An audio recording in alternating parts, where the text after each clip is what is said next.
Learning objective 3, identifying the laws and other regulation variables that affect building design. That sounds super dry, so I'm going to try to make this as interesting as possible for you guys. Basically, the building industry adopts the International Building Code and also the International Fire Code, and we kind of stick to those. They don't contradict each other, they complement each other. They work together to create a solid code that allows a building to be built safely. International Building Code is more about the building being built correctly and it being a safe building to be in. International Fire Code deals more strictly, obviously, with things that can be affected by fire. The thickness of walls to keep a fire contained to a compartment, the doors and their ability to automatically shut in case there's a fire to keep the fire contained, stuff like that. Now, those are all federal. Those are all federal. That happens across the United States. Then locally, more locally, the state, there's the California Fire Code, and then even more locally would be the Fresno Municipal Code, which dictates very specific things on how buildings are going to be built. So we have our own code locally that has that stuff in it. And let's take, for example, a really obvious one is a building that's built up in, let's say, Shaver Lake, right up in the mountains above Fresno here. A very specific code for those buildings is that the roof line on those buildings are built at a very steep A-shaped roof design. And the reason for that is probably pretty obvious. It's so that when snow lands on that roof, the snow sheds off instead of it compacting and building up over the entire winter season. So that would be an example of a local code that affects the Shaver Lake area, but down here in Fresno, you don't see buildings built with such a steep A-frame roof like a cabin. And here in Fresno, we actually have a lot of flat roofs, but a flat roof up in Shaver would probably not be a good idea. So that's kind of an example of why there would be a difference in codes based on the area.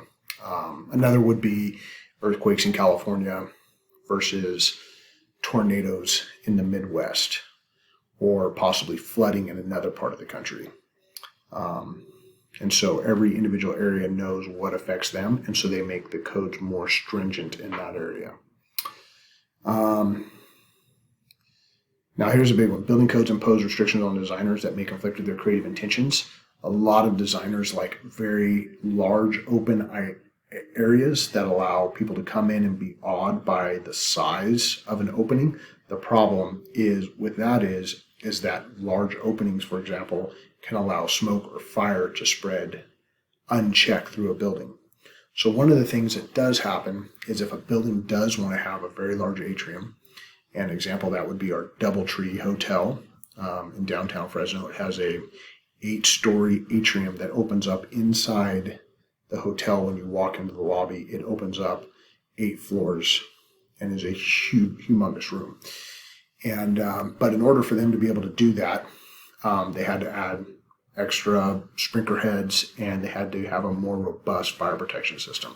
So that was the compromise between having this creative, very awe-inspiring space, and yet still having to meet the fire code.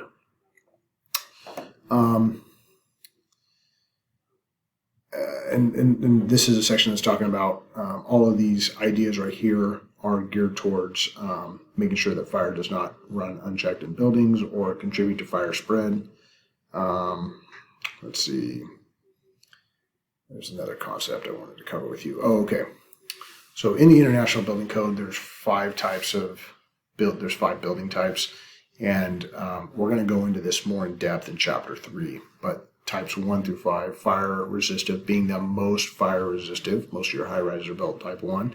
Type 2, that DoubleTree is actually a type 2 building. Type 3 would be your 2 or 3 story brick buildings, heavy timber, not very common in Fresno.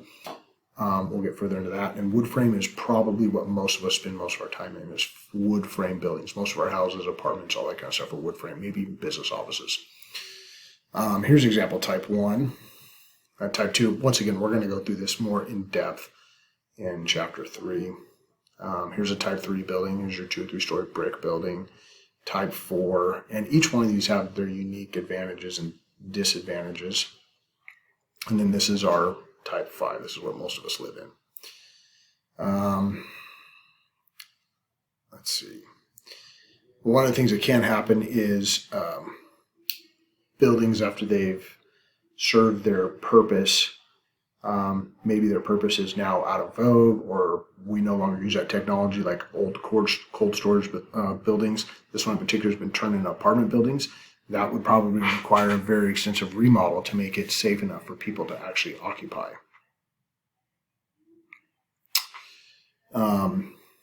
ADA requirements will require buildings to have either extra sprinkler heads or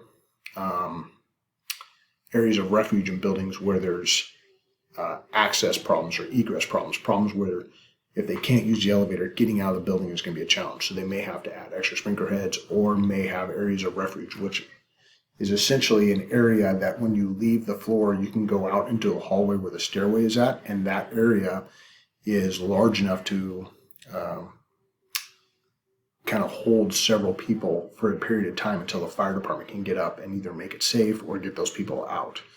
And it will have extra protections of self-closing doors and thicker drywall and sheetrock.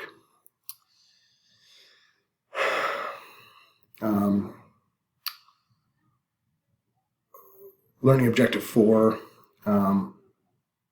the climate. We talked a little bit about that. Like up in Shaver Lake, the snow is going to affect the building's design. Building site properties, whether it's close to water, on a slope, configuration of internal spaces. We talked about that early on in the chapter in learning objective 1 or 2, where we discussed the internal spaces being used for either a kitchen or eating, or whether it's for automotive shop. Automatic fire suppression systems can affect the design. The age of construction, it was more common in the past to have homes that were, like this would be an example, the age of construction, homes that were much more boxy. As we built newer homes, people like the more open design of homes. And so you may see boxier homes of old, and newer ones seem to be more open. And then, of course, as we've progressed, we're doing better with energy conservation,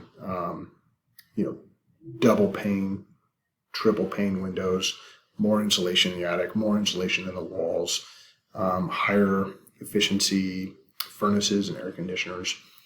We discussed those. Here's actually a picture of the atrium that I was speaking earlier of the DoubleTree. When you come in through the DoubleTree through this foyer down here off of Ventura, you come in and you come to the front desk, which is over here to the left, and that's where you do your business. But the entire inside of the building is kind of hollow, and the rooms go to the outside. So all the rooms sit on the exterior walls of the building, but you have this very grand space on the inside. And here's a picture from the outside up here. But in order to have this, they had to add a lot of extra fire safe stuff, and of course that probably means more money. So in order to have a space like this, it's kind of a balance between the grandness of it and how much you actually want to spend to achieve that.